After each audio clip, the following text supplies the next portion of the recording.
Bleach returned last weekend with the release of episode 41, and it came with the moment that Yoruichi fans have been waiting 10 long years to see animated. The episode titled God of Thunder sees the second half adapting chapters 662 and 663. Masaki Endo's animation of Yoruichi tearing across Wahrwelt is already being called one of the highlights of the entire Thousand Year Blood War adaptation. The most powerful state that Yoruichi Shihoin has ever reached, the technique that carved up one of the elite Schutzstaffel, it's a form that she despises with every fiber of her being. She refused to enter it, and Urahara had to trigger it against her will. When it was all over, the manga never really gave her a single line of dialogue again, so in this video we're going to break down exactly what Shunko Raiju Senkei Shunryu Kokubyo Senki actually is. I'll be revealing how it works and the deliberate reasons behind why Yoruichi hates her strongest form. But you know who never has to be forced into their strongest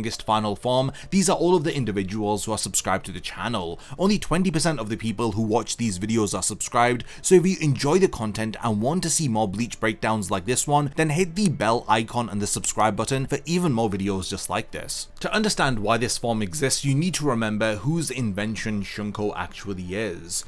During Yoruichi's battle with Soifon in the Soul Society arc, Soifon unveiled what she believed was her own original creation, a hybrid technique fusing Hakuda with Kido. Yoruichi then delivered one of the coldest reveals in Bleach. Not only had she already completed this technique over 100 years earlier, she was the one who named it. Shunko derives condensed Kido directly into the arms and legs, transforming the user's own body into a weapon. It is so violent that it tears a standard Shihakusho apart on activation. This is the actual in-universe reason that the Onmitsu Kido uniform leaves the back and shoulders bare. The Thousand Year Blood War arc then revealed that Shunko is elemental and that each master expresses it through something personal. Soifon's is wind, perfected into her Mukyo Shunko against BG9. Yushiro's is fire, the Bakuan Muso he seemingly picked up just from watching his sister, and Yoruichi's element is lightning. When Askin poisons Ichigo, Chad and Orihime in chapter 656, Yoruichi crashes into the fight and takes Shunko somewhere we have never seen before. Shunko Raijin Senkei, the God of Thunder battle form,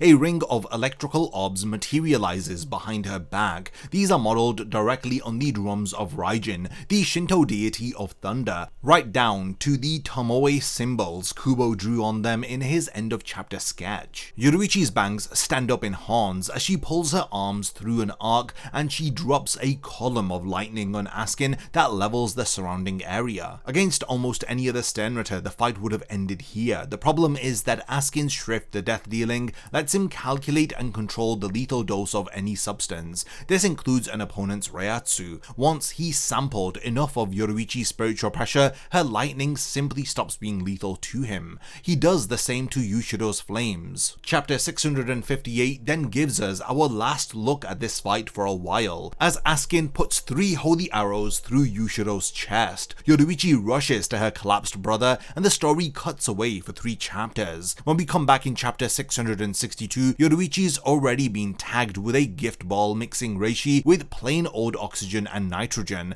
and the fastest Shinigami alive is now barely able to stand.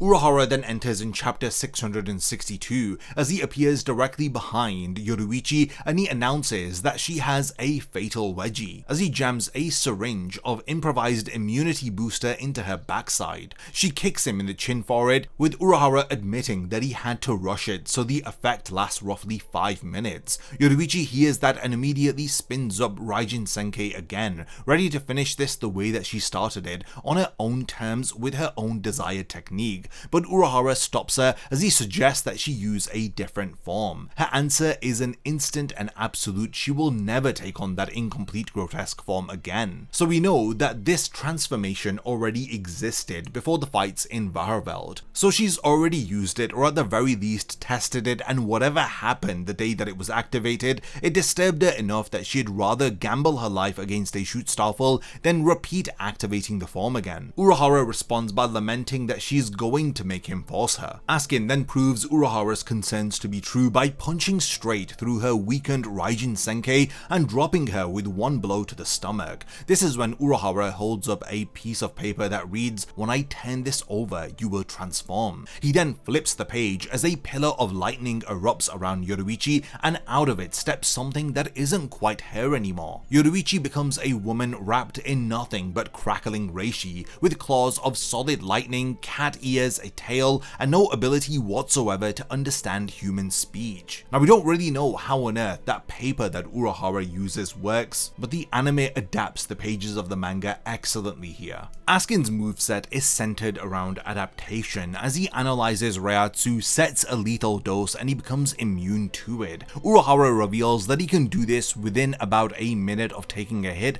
which by any reasonable standard is absurdly fast. So you don't counter him with more power, instead you counter Askin with a Reiatsu that refuses to hold still long enough to be analyzed. In Yoruichi's beast form, her spiritual pressure is dictated by her mood, and because she now has the temperament of an actual cat, her mood shifts 48 times every single second. Urahara compares it to influenza. The virus only needs a tiny mutation each year to blow straight past last season's immunity. Askin is essentially trying to develop 48 vaccines a second against an opponent who is already shredding through his chest. Mid-fight, she stops chasing him entirely and starts grooming herself on the ground below, not as a taunt, but because she has literally lost interest in the fight. Then the mood swings back as she surges across the rooftops and up the side of a tower in order to catch Askin in mid-air. Her finishing move is flat out horrifying. It involves a lightning strike, a flurry of claw swipes, then a two-handed hammer blow that sends Askin detonating through the buildings below. The anime does expand upon this moment with an all-new 3D CG shot as we see Askin charred, shaking, and for the first time in the arc visibly terrified. Yoruichi's fight with Askin then ends as Urahara lures her down with catnip as she tackles him, licks his face, and falls asleep while the 5 minutes tick out. The only person who is able to control Yoruichi in this state is Urahara. Now, following this, Askin gets back up anyway as the Gift Ball Deluxe and his Volstandig Hashien close out the episode, and from here it's Urahara who has to take over the fight entirely. Yoruichi's first form is Raijin Senkei, written with the characters for Thunder God in kanji. The hated form is Raiju Senkei, written with the characters for Thunder Beast in kanji. Kubo demoted her from deity to animal inside the technique's own name. In Japanese folklore, the Raiju is the thunder god's companion creature, a beast said to be calm and docile in ordinary weather, and it thrashes wildly out of control once the storm rolls in. Kubo picked the one mythological animal whose entire deal is losing its composure the moment that lightning starts. Then there's the full title, Shunko Raiju Senkei Shunryu Kokubyo Senki. This translates this as Thunderous Black Cat Battle Princess. The literal reading is more closer to Flash God Black Cat Warrior Princess. So the complete name of her ultimate technique refers to her as a god, beast, a cat, and a princess. Every identity that she's ever carried, the Flash Goddess, the Shihoin Princess, the Black Cat, all fused into a single state where she gets to consciously experience none of them. Whether if Yoruichi herself ever named this form or whether if Urahara did, it is never revealed within the series, and given that he's the one who announces it to Askin while she's incapable of speech, it's very likely that Urahara named this form himself. So why does Yoruichi hate this form? The first reason is that it's unfinished. Yoruichi's a completionist. She didn't debut Shunko until it was mastered. She casually mentions that she'd completed it a full century before Soifon debuted her version. The beast form is the opposite of this standard. It was actually rushed and it's capped at minutes of use. Its Reiatsu is chaotic by design, and she herself refers to it as incomplete. The second reason that she hates it is that she loses her mind. As the former commander-in-chief of the Onmitsukido, her entire craft and philosophy of combat is precision under total self-control. You end the fight instantly, quietly, with your own body, and walk away before anyone knows that you were there. The beast form takes the sharpest tactical mind within the Soul Society's stealth history, and it replaces it with an animal that can be distracted by catnip. There's no strategy within this beast form. form, and she has no proper memory of what had happened afterwards. Within Can't Fear Onward Volume 2, Tokinara tries to humiliate Yoruichi over her missing Zanbakudo, and she swats it away with one of the funniest lines in the novel. She states, "How rude, I have a regular Zanbakudo, it's just that in my case I'm stronger when I battle using taijutsu alone. It's something of a daily routine pacifying my sword, which is always sulky thanks to that. Her Zanbakudo spirit is so neglected that it sulks and she has to console it every single day." Yoruichi looked at the literal manifestation of her own soul and judged that her bare hands were the better weapon, as her Zanbakudo has been out of sight for over a century. Kubo confirms on Club Outside that even her cat transformation is a Shihoin bloodline quirk. This is revealed in question and answer 465, and that she originally developed it just to sneak out of the family mansion. This was revealed in question and answer 331. None of Yoruichi's signature abilities were given to her.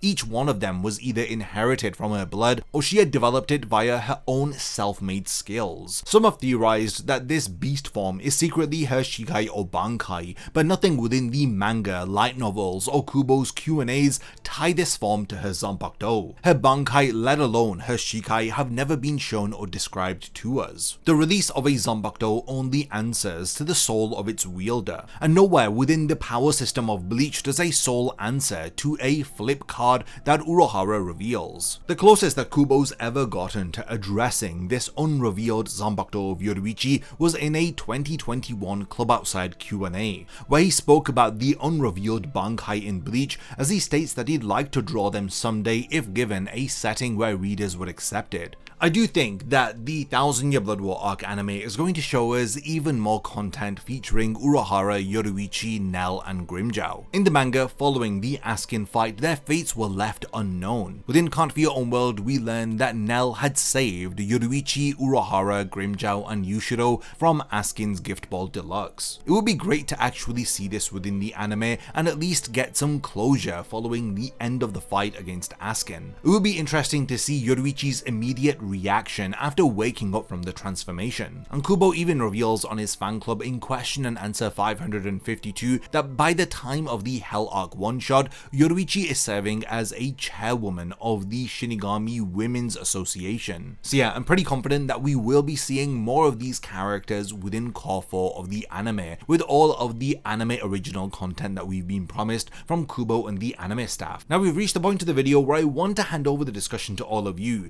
Did you guys enjoy episode 41 of Core 4? What are your thoughts on Yoruichi's thunderous Black Cat battle princess form? Did you enjoy it, or are you of the group that thinks that it was just too much fan service? If there's anything that I've forgotten to mention about Yoruichi's ultimate form, then let me know by continuing the discussion in the comments. And lastly, thanks for making it to the end of this one, and I look forward to seeing you in my next Bleach video. A massive thank you goes out to all of my amazing Patreon supporters for helping to make this video possible. If you also want to support the channel and see your name in the end of my videos, then check out my Patreon, which has loads of perks like early video access and so much more. Thank you for sticking around till the end of the video, and whatever you contribute will mean a lot to me.